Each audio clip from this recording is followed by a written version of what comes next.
Menir kumaha ya hujan deui menir. Nah, kalau hujan lagi anggap aja shower. Tinggal beli sabun mandi.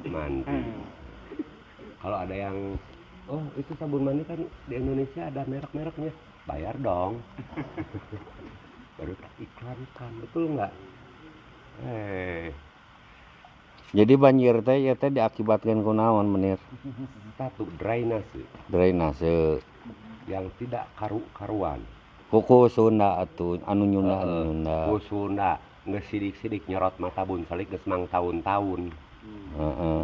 Eta gorong-gorong teh geus sajajar kadeuna jeung jalan. Oh. Nya. Kan teh ditutup wae. Kumaha mun glukoma? Heeh. Bener teu? Nya. Begitu ningali. Da ari walungan mah ribuan tahun oge geus kieu. Ai walungan mah nepi kiamat ge kitu ngaranna ge walungan. Heeh. Rek mengkol, rek lempeng, rek jeung tiga jalan tol. Leuweung tiba heula geus aya. Tapi ulah disalahkeun. Wah, sedikit-dikit ge ulah Hujan disalahkeun. Cai disalahkeun. Lah, kapasitas jelema paling ge sabaraha aya tinggal itu nggali. Heeh. Paling sabaraha meter ka sabaraha meter. Logika urang. Padahal nu ngaruksak mah jalma keneh nya. Leuweung diruksak. Karena naon? Kabeh udah ganana oge tina konspirasi ekonomi dan politik. Gitu. Keuntungan.